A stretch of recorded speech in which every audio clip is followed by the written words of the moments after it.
अब हम आपको उत्तर प्रदेश की राजनीति के बड़े मियां छोटे मियां से मिलवाएंगे और ये हैं अखिलेश यादव और राहुल गांधी। आज दिल्ली के पास गाजियाबाद में बड़े मियां और छोटे मियां यानी अखिलेश यादव और राहुल गांधी ने 7 साल बाद पहली संयुक्त प्रेस कॉन्फ्रेंस की और यह दावा किया कि इस बार देश और उत्तर प्रदेश से बीजेपी का सफाया होने वाला है और बीजेपी 150 सीटें भी जीत नहीं पाएगी। यह प्रेस कॉन्फ्रेंस लगभग आधे घंटे तक चली, जिसमें राहुल गांधी और अखिलेश यादव ने एक दूसरे के साथ कुछ तस्वीरें खिंचवाई, बयान दिए। आज सुबह से ही इन तस्वीरों की बड़ी चर्चा हो रही है और बहुत सारे लोग कह रहे हैं कि ये एक बड़ा शानदार कॉम्बिनेशन है और इंडिया गठबंधन जीतेगा। लेकिन आज हम आपको कुछ ऐसी बातें भी जरूर बताना चाहेंगे जिन पर लोगों का ज्यादा ध्यान नहीं गया। तस्वीरें देखकर तो लोग तालियां बजा रहे हैं, तस्वीरें तो बहुत पसंद आ रही हैं लोगों को, लेकिन कुछ और बातें भी हैं जो आप तक पहुंचानी जरूरी है। पहली बात, यह प्रेस कॉन्फ्रेंस गाजियाबाद में शायद इसलिए हुई क्योंकि गाजियाबाद की सीट गठबंधन में कांग्रेस पार्टी को मिली है और इससे पता चलता है कि आज अखिलेश यादव शायद गाजियाबाद में कांग्रेस पार्टी के मेहमान थे और इस मुद्दे पर आज प्रेस कॉन्फ्रेंस में भी उनसे सवाल पूछा गया। गाजियाबाद में कार्यक्रम इसलिए किया है क्योंकि हम दोनों लोगों ने संकल्प लिया है। वो तो इंडिया गठबंधन का नाम भी ठीक से नहीं ले पाते हैं। INDIA तो इंडिया होता है, इंडी कब से हो गया?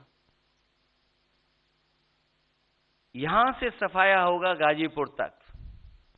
जो 14 में आए थे वो 24 में चले जाएंगे और यूपी वाले स्वागत भी अच्छा करते हैं और इस बार तो ढोल नगाड़ा और सब कुछ की तैयारी है।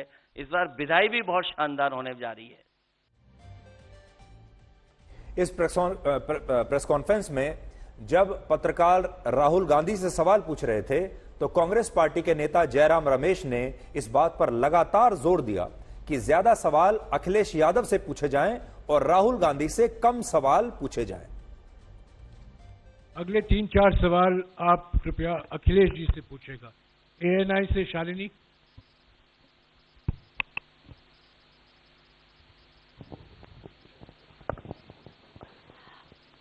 पहला सवाल राहुल जी से है। अखिलेश जी से पूछेगा प्लीज। उन्होंने कृपया लगा दिया इसलिए अब हमसे पूछिए। हाँ रंजीता, अखिलेश जी से। हाँ अखिलेश जी से ही सवाल है। राहुल जी ने अभी जितनी भी चीजें कही। अखिलेश जी से। नहीं, मैं सवाल पहले। तो प्रेस कॉन्फ्रेंस में कांग्रेस के नेता ये चाहते थे कि भाई अखिलेश जी की भागीदारी भी दिखाई देनी चाहिए, लेकिन पत्रकार लगातार सिर्फ राहुल गांधी से ही सवाल पूछना चाहते थे, इसलिए कहना पड़ा कि अब राहुल गांधी से नहीं, कुछ सवाल अखिलेश जी से भी पूछिए। राहुल गांधी इस गठबंधन को इंडिया गठबंधन कहकर बुला रहे थे और अखिलेश यादव इसे बार बार PDA गठबंधन कहकर बता रहे थे, जिसका मतलब होता है पिछड़े, दलित और अल्पसंख्यक। इसका मतलब है PDA। तो राहुल गांधी कह रहे हैं कि वो इंडिया गठबंधन में है और अखिलेश यादव इसका नाम रख रहे हैं PDA। चौथी बात, जब अखिलेश यादव से सवाल पूछा गया कि 2019 के लोकसभा चुनाव और 2022 के उत्तर प्रदेश विधानसभा चुनाव में यूपी के ये दोनों लड़के यानी बड़े मियां छोटे मियां साथ क्यों नहीं आए, यानी तब ये कहां थे, तो अखिलेश यादव इस सवाल का कोई खास जवाब दे नहीं पाए। और पांचवी बात, इस प्रेस कॉन्फ्रेंस में राहुल गांधी को मीडिया का सवाल जो पसंद नहीं आया उसे उन्होंने बीजेपी का सवाल बता दिया। राहुल गांधी से जो पहला ही सवाल आया उस पर वो नाराज हो गए। राहुल गांधी से जब यह पूछ लिया एक पत्रकार ने कि क्या वो अमेठी और रायबरेली से चुनाव लड़ सकते हैं, तो उन्होंने कहा कि ये तो सवाल बीजेपी का सवाल है। पूरा सवाल और जवाब आप देखिए। लोग तो गुजरात छोड़कर PM बनने के लिए बनारस आते हैं, आप बाय नाइट चले गए, तो क्या अमेठी या रायबरेली से आप लड़ेंगे? ये बीजेपी वाला क्वेश्चन है। ये पत्रकार का सवाल। पहले ही opening ball BJP question. Very good, शाबाश। देखिए, अमेठी की बात कांग्रेस का डिसीजन है। जो भी मुझे ऑर्डर मिलेगा मैं वो करूंगा। CEC मीटिंग हमारी पार्टी में CEC मीटिंग्स में ये डिसीजन लिए जाते हैं। बट पहला बीजेपी का question, good question, thank you. तो राहुल गांधी आजकल मीडिया को बहुत दोष देते हैं, पत्रकारों को दोष देने लगते हैं और उन्हें न जाने किस बात की परेशानी है, किस बात की नाराजगी है मीडिया से। अपनी रैलियों में भी वो बार बार मीडिया को दोष देते हैं। जब वो इस तरह की प्रेस कॉन्फ्रेंस करते हैं तब कोई उनसे कोई सीधा सवाल पूछ ले तो कहते हैं कि ये बीजेपी का सवाल है। हालांकि सवाल में कुछ गलत नहीं था, पत्रकारों ने सिर्फ यही तो पूछा कि आप अमेठी से चुनाव लड़ेंगे या नहीं लड़ेंगे। और ये सिर्फ पत्रकार नहीं, पूरा देश जानना चाहता है कि राहुल गांधी अमेठी से चुनाव लड़ेंगे या नहीं लड़ेंगे। लेकिन राहुल गांधी कह रहे हैं कि उनके अमेठी या रायबरेली से चुनाव लड़ने का फैसला पार्टी लेगी और जो पार्टी कहेगी वो वही करेंगे। लेकिन क्या यह बात आपके गले उतरती है कि राहुल गांधी आज एक पार्टी के एक छोटे से कार्यकर्ता की तरह बात कर रहे हैं? और क्या आपको ऐसा लगता है कि राहुल गांधी की मर्जी के बिना पार्टी उनसे कह सकती है कि आपको यहां से चुनाव लड़ना है या यहां से नहीं लड़ना है? या पार्टी में उनकी स्थिति ऐसी है कि वो पहले इंतजार करेंगे कि बैठक होगी सीईसी की और उस बैठक में तय किया जाएगा कि राहुल गांधी का भविष्य क्या है, उन्हें कहां से चुनाव लड़ना है? लेकिन आज उन्होंने ये बताया कि वो भी पार्टी के एक आम सदस्य हैं, एक आम कार्यकर्ता हैं, एक आम नेता हैं और पार्टी हाईकमान फैसला करेगा और फिर वो तय करेंगे कि उन्हें क्या करना है। वो ये बताना भूल गए कि वो खुद भी पार्टी हाईकमान ही हैं। यह भी इत्तेफाक की बात है कि राहुल गांधी और अखिलेश यादव ने संयुक्त प्रेस कॉन्फ्रेंस करने के लिए रामनवमी का ही दिन चुना, जबकि दोनों ही पार्टियों ने रामलला की प्राण प्रतिष्ठा के कार्यक्रम का बहिष्कार किया था। अब इस सवाल पर आते हैं कि क्या यूपी के ये दोनों लड़के, जिनमें राहुल गांधी 53 वर्ष के हैं, अखिलेश यादव 50 वर्ष के हैं, क्या उत्तर प्रदेश में ये कोई बड़ा खेला कर सकते हैं? क्या ये उत्तर प्रदेश में कोई उलटफेर कर सकते हैं?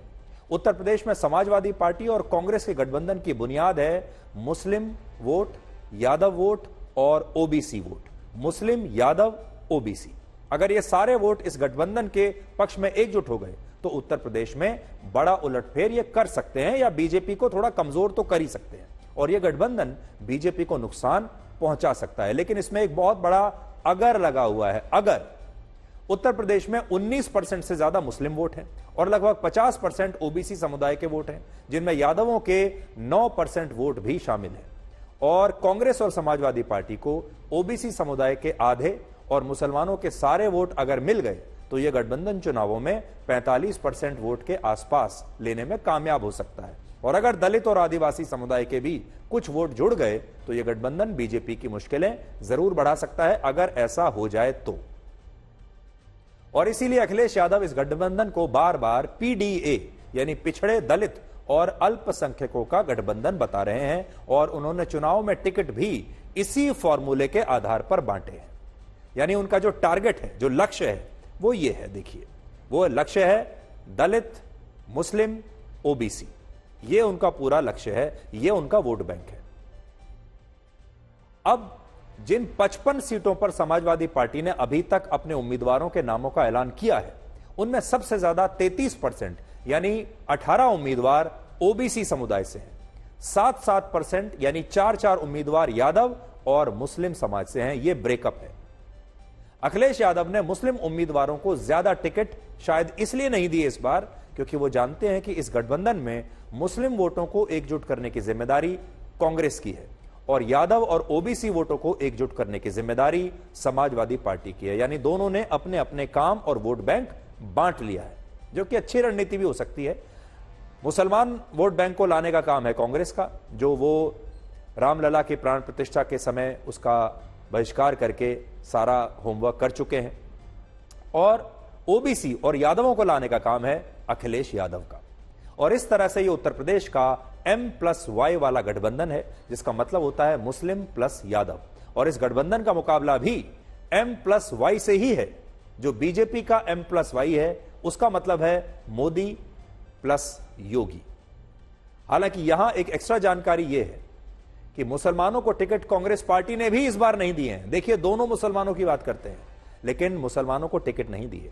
कांग्रेस उत्तर प्रदेश की 17 सीटों पर चुनाव लड़ रही है, जिनमें से 15 पर उसने अपने उम्मीदवारों के नामों का ऐलान किया है, और इन 15 में से सिर्फ 2 उम्मीदवार ही मुसलमान हैं, और ओबीसी समुदाय से भी सिर्फ 2 नेताओं को ही कांग्रेस ने टिकट दिया है। जबकि राहुल गांधी सुबह शाम जितनी आबादी उतना हक की बात करते रहते हैं। हकीकत यह है कि बीएसपी इकलौती ऐसी पार्टी है जिसने पूरे देश में सबसे ज्यादा मुसलमानों को चुनावों में टिकट दिए हैं। बीएसपी ने उत्तर प्रदेश में 46 उम्मीदवारों के नाम अभी तक घोषित किए हैं, जिनमें से 11 सीटों पर मुस्लिम नेताओं को उसने टिकट दिया है। यानी सबसे ज्यादा मुसलमान उम्मीदवार बीएसपी उतार रही है। वैसे आज आपको वर्ष 2017 के नतीजों को भी याद रखना चाहिए, जब राहुल गांधी और अखिलेश यादव ने मिलकर गठबंधन करके यह चुनाव लड़ा था। लेकिन तब इन्होंने क्या कर लिया था? दोनों पार्टियों को उत्तर प्रदेश की 403 में से सिर्फ 54 सीटें मिली थीं। यह आपको भूलना नहीं चाहिए। 2017 में इन दोनों ने मिलकर लड़ा, सिर्फ 54 सीटें मिली और तब बीजेपी ने 312 सीटें जीती थी और उस समय समाजवादी पार्टी को लगभग 22% और कांग्रेस को सिर्फ 6% वोट मिले थे, जबकि बीजेपी को उस चुनाव में 40% वोट मिले थे। इसलिए आपको यह बात याद रखनी चाहिए कि यह गठबंधन कोई नया नहीं है, यह कोई नया प्रयोग नहीं है और यह गठबंधन उत्तर प्रदेश में एक बार बुरी तरह से फेल हो चुका है। यह पिक्चर एक बार पहले फ्लॉप हो चुकी है।